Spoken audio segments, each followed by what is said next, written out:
master in Sauvignon Blanc. His estate up in the Cederberg Mountains. He's more than 1,000 meters, so 3,000 feet. So it's quite kind of a cool climate over there. And he started making the highest altitude Sauvignon Blanc, so more kind of fresh style in South Africa. And then he went down to Cape Agalas in the coast, so something like Lleida Valley here in Chile. So very cool climate because of the ocean. And when we started in Chile, he was really power into his Sauvignon Blanc winemaking, and he pushed me to start making a Sauvignon Blanc in Chile. And we went to Lleida Valley and we found some really nice producer and we were making the Sauvignon Blanc. But with the time, this was the time that Chile was changing into the heritage varietals. And me, I belong to the Secano Interior in Maule, where everything is happening from the history. So it's the place that convert the more classic Bordeaux varieties into the old vine varietals. And so I was, on the same time, I was starting, in wine, nothing is fast. It takes time. Huh? So I was in my process of understanding the future together with the history, with the old vines and all these varietals coming from the past. So I was understanding, but I was not clear. And then David came and pushed me to start with the Sauvignon Blanc. We started with the Sauvignon Blanc, but inside I was not really clear. I was moving into the heritage varietals. So it took a time until 2017. So from 13 to 17, we focused in Sauvignon Blanc and Cabernet Sauvignon. And then in 17, we started with the Glup wines. These days, we almost don't make any classic varietals, only for South Africa. I'm still making the Sauvignon Blanc and Cabernet Sauvignon, but nothing else. Just last year, because of somehow the lack of the New Zealand wine, we delivered some to Copafina, but I don't promote it anymore. Classic varietals are not in my website anymore, etc., etc. And really focusing the Glup. And we started with the Glup with the idea of the rescue of the heritage varietals, not just in Maule, where my family, so in Itata and Biobío, because these are areas that I really love, the wines that they get from there, and I want to explore the South. We were lucky with some of you here. Last November, we went to these regions before the wildfires started, and we really enjoyed that areas that are really lovely. And now they are getting better, so it's good news. And it was a process to go there and look for the grapes, the vineyards that we are looking, no? Because in Chile, like in Napa, when you go to proper vineyards, you will find vineyards, the winery, very more like modern style of wineries, no? They will have 50 hectares, 80 hectares, or 20 or 800 or whatever.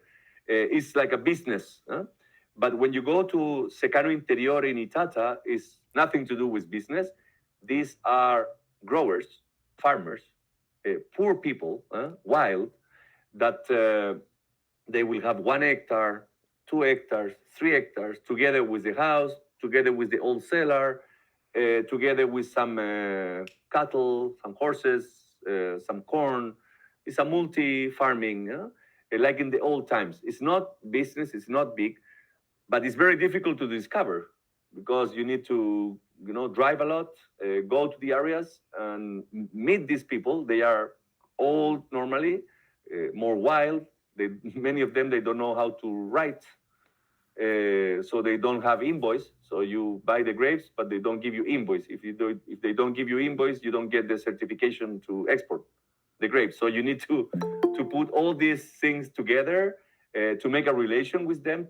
Then they will trust you, and then you start from the scratch. So it's not just making a wine. It's not just the liquid that is inside the bottle; it's the whole culture behind these projects. Huh? It's really beautiful. It's something for me, still something new.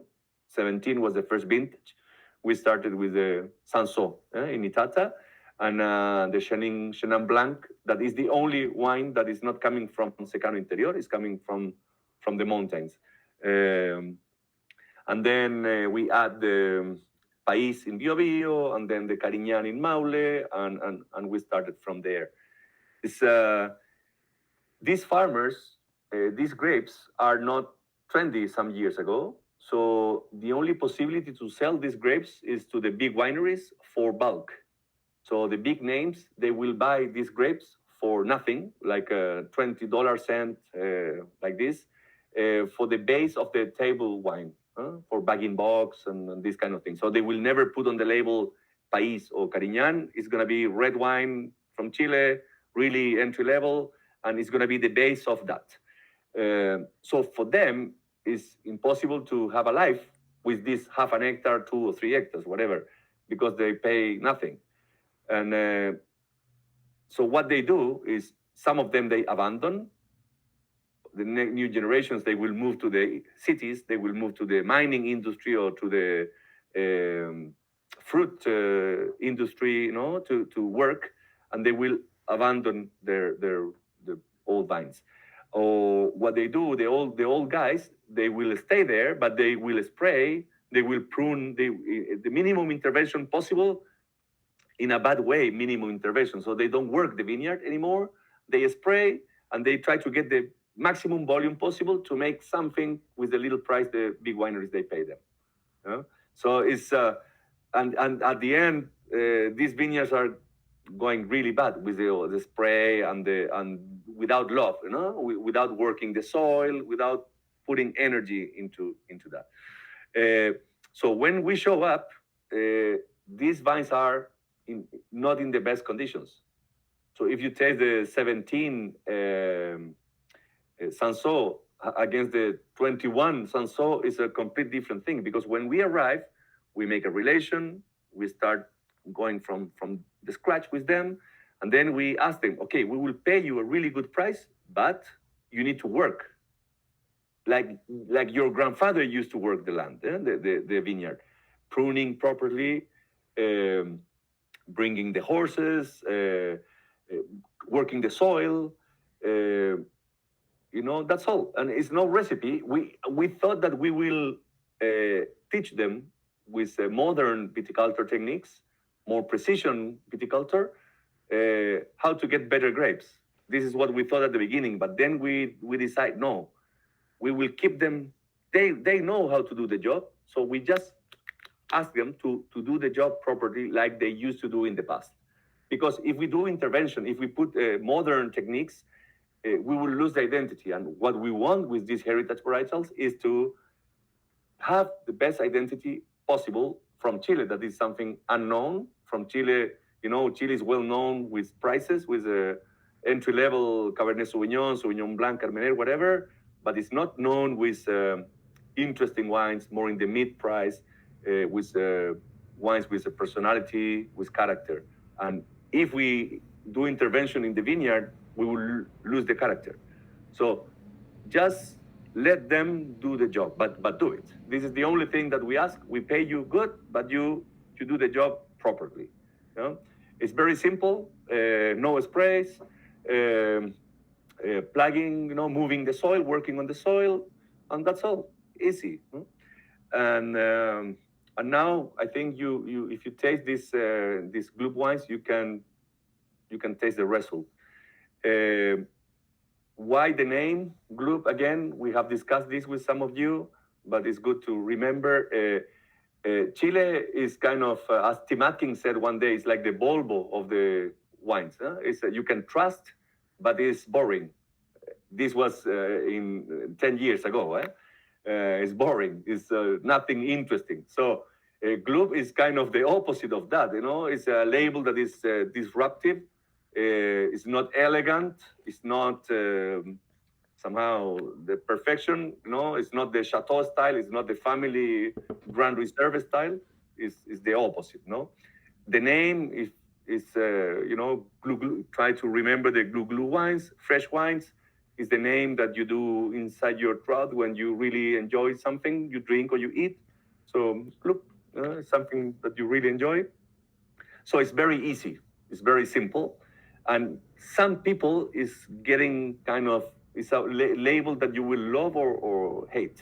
So we lose some customers. We know that the more formal customers, the more formal consumer that is more concept, of course, is going away from Group, but we receive a lot of like new people, new consumer, more beer people, more young people. So we get a lot of new people from that side, but also it's a label that you will remember. So it on the shelf it is there. No, you can identify very clearly, and calls the attention. So we get a lot of people buying these wines. So at the end, we get more than we lose. And but also, it's a discussion with more sommeliers or journalists that the image looks like more like a pool party, like a terrace, like a not serious wine. And of course, we want to be seen like not serious somehow for these young people, for these new people. But then if you see the wax, on the capsule is wax, and the printing is okay, it's disruptive label, but the printing is really good quality. So if you really do like a second look into the label, maybe we can put the next three more pictures. There is a pictures of the grapes of the label, that one. So when you can see quality with the wax or with the printing, and when you taste the wine, of course, is the varietals are fresh wines, so you can drink and enjoy in a terrace in the pool party, okay? But when you taste them, you understand that they, at the same time, they are serious, they are intellectual. You can have a conversation about these wines. You can do like a vertical tasting. You can talk about vintages. So it's a lot of seriousness behind at the same time. So then the wine people, the people with more knowledge into wine, they go for it. They don't escape because of the label. Huh? And and after a while in the US, for example, now we can see results that is working. I mean, I don't imagine these wines with a more formal white label, more serious. I don't see the same result in the market. So I am happy with this.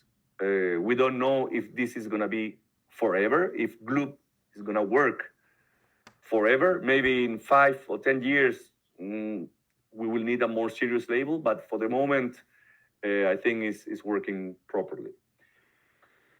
So today there are 6 wines. We have the Sanso from Itata, País from Bio Bio, Chenin Blanc from Maule to the mountains. So it's the only one that is not part of the Secano Interior. Moscatel, that is Itata Moscatel, orange, Naranjo. The País base with Grenache and Monastrell Rosado, and the Carignan. So different. All of them are coming from a different specific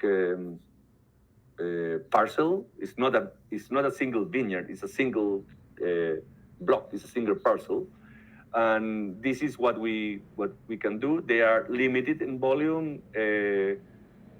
The biggest productions are the Chenin Blanc and the Moscatel. We do like 2,500 cases. We can go up to 3.5, 4 maybe, and that's the whole production we can make. And this is, I think, it's really important to stay with that, because in Chile, we are more like on demand. Like our importer, our customers will ask how many you can produce, and we can produce how much you ask. It's easy. I go for more grapes, I make more wine. It's more the industrial thinking, and here is just the place, what the grapes that we bring from this place. So if we want to make more wine, we will need to have another Glup maybe in the future. If we see that the brand needs expansion, maybe we can add more varietals into the wines, but not uh, increasing the volume with other vineyards, because then we lose the identity. So it's another way of looking the viticulture. And so in 17, it was the first vintage, and we start working with these producers. The first 2-3 years is just to get used to the place, to make the relation with these guys, and to see the results. You minimum 3-4 vintages to see what we get from there, and then we wanted to go for the next step. That is the we call it the cruise, or the Grand Cruise of the Longavi project. And I think they just arrived at the new vintages in the market. Maybe we can go to the next screen, or the next one. We don't want to see the awards. This is so. What we did is some of them are the same vineyards of the Glup, but we did a geological study to understand the micro polygon inside the block to make this wine. This is the case of the Soberano, the Carignan Grenache blend. The case of the Cementerio is a single vineyard in Huerta de Maule, where we did the graftings. If we see the next screen, is we did the grafting. So on the left is David and I with an old vine Pais. So this was the vineyard before we did the grafting. So the second picture is that we cut the trunk and we put the Chenin Blanc on top. The third is after 2 months in the spring. Look how big the shoot is going up. It's amazing. And if you see behind, it's very dry. It's no water. This is dry farm. Of course, all the Longavi is dry farm. And if you see, it looks like it's not a lot of energy behind. And you see these old vines, they have the energy. And if you do a grafting, it will go up. We had a 90% of success in this grafting, and this is a percentage that is amazing. And then after 1 year, you see David on the right with the same vine, that the new shoot is a little bit bigger, and it's looking more like a proper head, bush vine. So this was the grafting was in 17, and the first vintage of the Cementerio Chenin Blanc was 2020. Now we are releasing the 21. This picture from David is a year later. So if you go to the vineyard now, it's going to be much more settled. It's going to look more like a normal bush vine. But this is a project that we started a long time ago, and we saw the results some years after. And we are really, really happy with these 3 wines. And so we have the Chenin Blanc that is coming from these graftings. We have the Soberano that is the 2020 vintage that you just received, and is the first release of this wine. It's a field blend of Carignan and Grenache. Soberano, so it's the first time we show it. It got the first time we show it to. We don't focus in ratings, but I really enjoy tasting with Luis Gutierrez from Wine Advocate, and he put 95 points to this wine. And the first vintage of a wine getting 95, I really feel incredible. And I'm having kind of problems with my family, because Bouchon wines, that is my family, is me. I don't work with Bouchon anymore, but we never got 95 points in Advocate. And the first release of my own wine, Soberano, it got the 95. So it's kind of jealous inside the family. So happy about that. And then we have the Reforma, that is the rosé. I love rosés. Tondonia rosé is one of my wines that blow my mind, and somehow is made under that philosophy. So Reforma is Grenache, uh, grafted from Old Vine Pais. It's a Grenache that is we ferment in barrel, and then we age in the barrel low.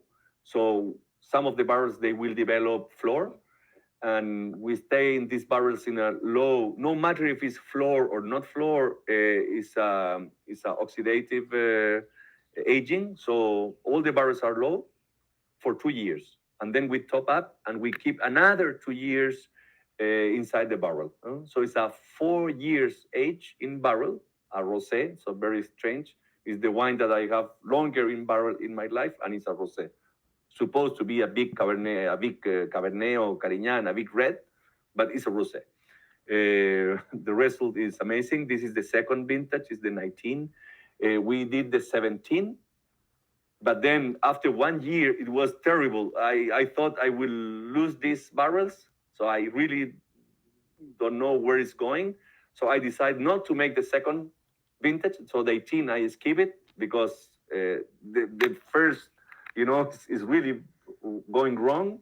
But then after 2 years, before 2 years, I knew that the quality was there. So that's why we skip the 18 and we have the 19 vintage.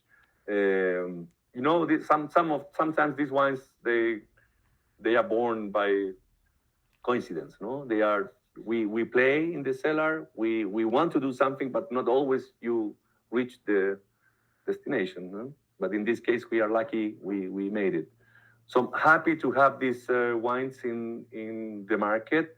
I'm going in July to introduce them. Last year was a little bit little, because they are just arriving. We sent some samples, and the quantity was very limited. Now we have still limited, but we have more bottles. And strange because Chile is, as I said before, is really well known under $10 in the supermarkets. This is Chile in the U.S. market and mainly in the world. And when you bring wines from, let's say, $15 to $25 the bottle, the mid range is more difficult to promote coming from Chile. But then when you bring more expensive wines, is even more difficult because there is no category for Chile on that price points.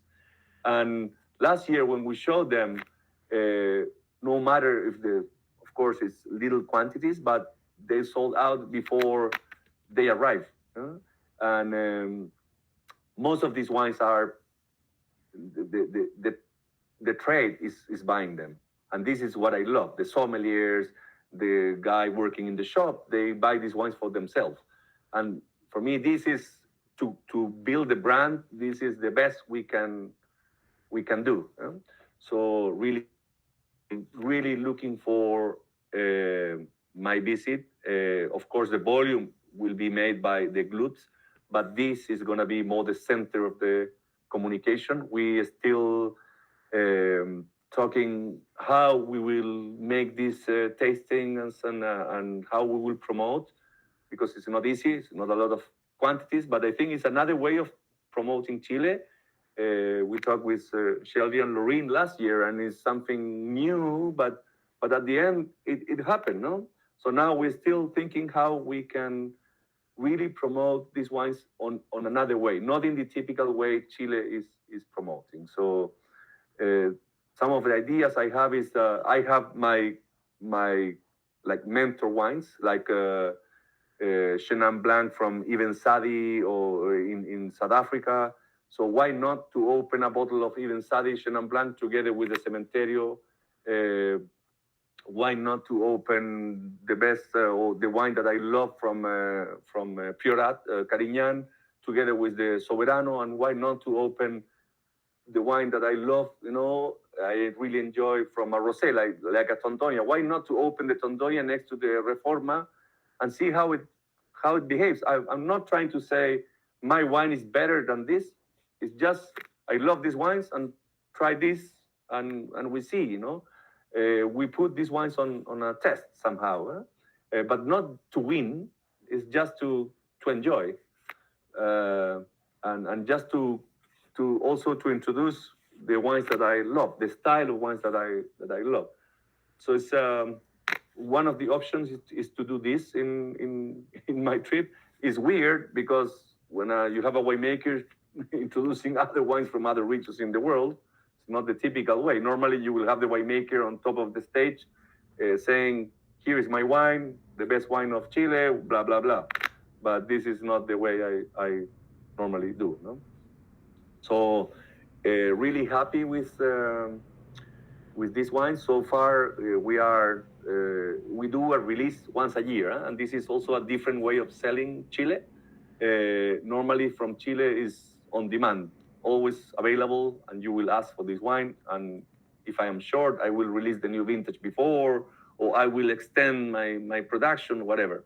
This is the release is now in May, and once a year, and I have allocations in 5 countries, and that's all.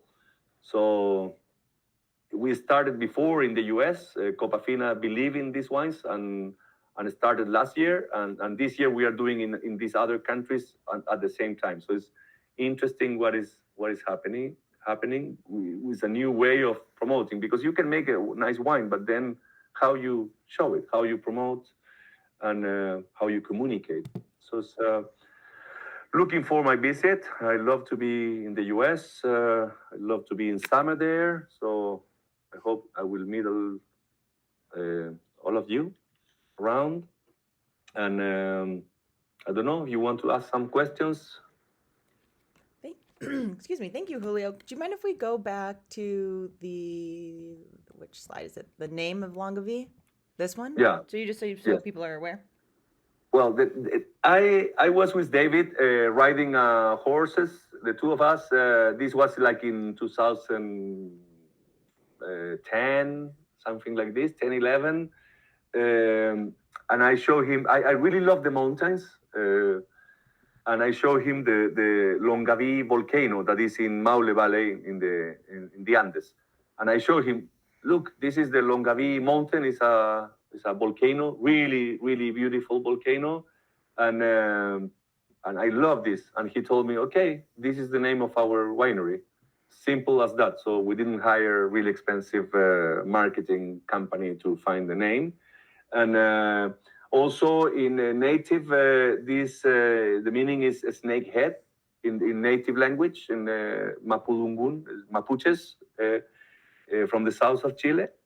And yeah, that's the history of of the name. And also the picture behind is it's not volcanic soil. This is granite. This is the granite from the Sanso. It's a beautiful place from Itata.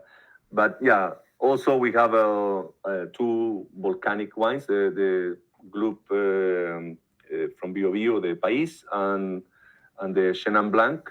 They are volcanic, so also there is a connection with the name. Nice. Does anyone else have any questions? Hey Julio, it's Patrick. What's up, man? I just wanted to say that the 21 Cinso is the best vintage yet of that wine.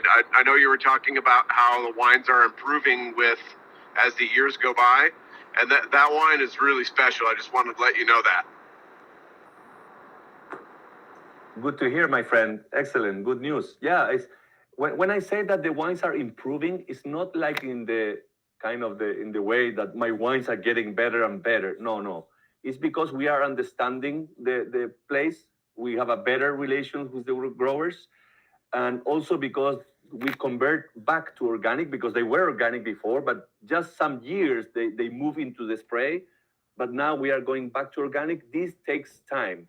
So that's why they improve, because the wine is showing more, the identity of the place. So when I say improving, means that getting more the sense of the place. It's not like, my wine is better every year. This is not the way to promote, So thanks, Patrick. Good to hear.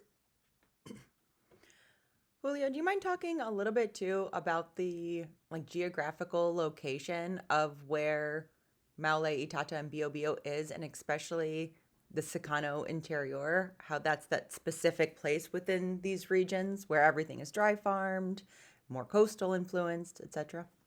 Yeah. Now I realize that I forgot to put like a map on the presentation, so I will fix it and I will resend it to you.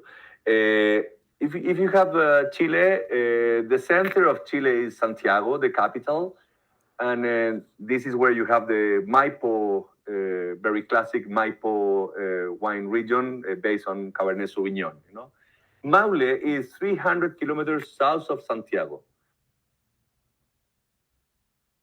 Itata is the capital is the Concepcion city, the second largest city in Chile, and this is like 500 kilometers. And then Biobío is like between 600 and 700 kilometers south of Santiago. For example, the temperatures are not going to be so different from this north to south, but the rainfall is going to be really different. In Santiago, you have these days, because of the weather changing. In Santiago, it's like 150 millimeters of rain per year. In Maule, it's like 400 millimeters per year. Used to be 800, now it's 400, so half the last 20 years. Itata is like 700, and Biobío is like 1,000 millimeters. So quite extreme area to make red wines, long, ripe red wines. If you do Pinot Noir, that's perfect. But País is a long ripe, so it takes time. And I think it's the only one who is resisting. Some Malbec, it resists, but of course you cannot do Carmenero, Cabernet Sauvignon in Biobío, impossible. Secano Interior. Secano Interior is the area that is, let's say, from closer to the Pacific Ocean in the coastal range. So let's say if you are in California, it's on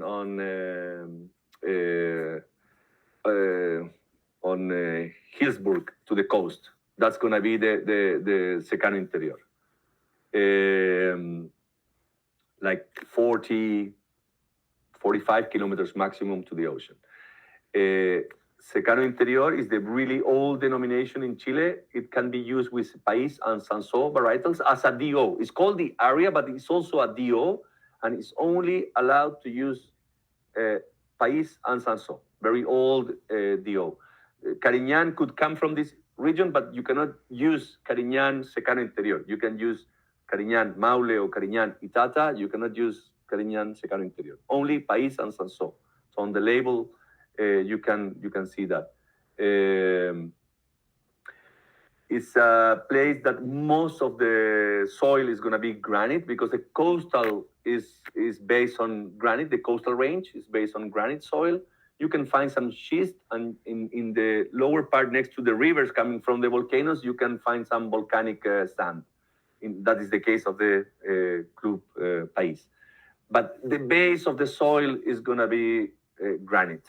And for me, this is the beautiful part of these wines because, you know, they are more the light style, the light varietals. So light color, light body, but a lot of energy. So this is the beautiful part, because if you have a País or a Sansó coming from a flat alluvial soil, it's going to be like a juice. It's not going to have energy anymore, the tannins. So kind of boring. Could be nice for a base of a sparkling, but not to make a wine. So the granite is really responsible to give this energy into these wines. And this is the beautiful thing, because when you see this glass of País or this glass of Sansó, light color, lights, you know, it's not big wine, but then it's like you wake up when you taste it, you drink it. So this is the beautiful part, and it's helped because of it's coming through the soil type that is granite. So it's a nice area. 10 years ago, nobody was going to the Secano Interior, Maule, Itata, Biobío. All the attention was in Limarí, Lleida, Maipo, Colchagua, Cabernet Sauvignon, Sauvignon Blanc, Carmener. But now a lot of attention is in the south, so we receive now more and more people, and the wines are getting more recognized, from Secano. It's true. It's a very beautiful region. Very lucky to have visited there. Just to kind of give everyone a little bit of an idea, it's like a lot of winding, low cut valleys that cut through lower lying mountains and that are just covered in huge trees and very short vineyards. Why are the old vines so short, Julio? You mean short in altitude? No, like the vines themselves, like the root of the vine is only Yeah. maybe a foot to a foot and a half tall. Why do they keep them so Well, low this to the is the ground? way the Sanso is the one who is really, really low, and this is the way they used to cultivate in the past. It's no reason. It's just the style of managing the plant, and it's the way they used to do it. Could be bigger, could be taller, but it's the way they used to do it. And that's why I said I don't want to go and change it. I at the beginning I was thinking, okay, what happens if I prune bigger, taller? But no, this is the way they used to do it. Keep it like this. So it's a style of pruning, viticulture, guiding the vine like this. In the south is smaller. More in the north is going higher. But it's the way they used to do it 100 years ago when they planted. Is that because it's windy? No. The wind is not really a big thing in the Secano Interior because we have all these slopes that are protecting from the wind. So it's not a big issue, the wind there. Because we were just in Chateauneuf du Pape, and that's where they keep the vines so short there is because of the wind is so traumatic. And in Chateauneuf they have the direct exposure coming from the Mediterranean blowing up, and this is the way they do there, but it's not the case in Secano Interior. Yeah. In fact, we went to a winery in Chateauneuf du Pape that was your name, Bouchon. Wow. Any relation? No, my great-grandfather came from Saint-Emilion. In 1887, he came to Chile, so we don't have family anymore, but he's from Bordeaux. Cool. Awesome. Any more questions from anyone? Cool. All right. Well, Julio, thank you so much for your time. I really appreciate it. This was a great presentation. Yeah, thanks to you, Lorene, and everybody who joined the presentation. And I'm really looking to meet you when I am there next July. We'll see you, Julio. We'll see you in Los Thanks, Angeles. Julio. Fantastic. Thank you, Julio. Gracias, Julio. See you. Thank you. Take care. Bye-bye. Julio, hasta Julio. See you. Bye. Ciao.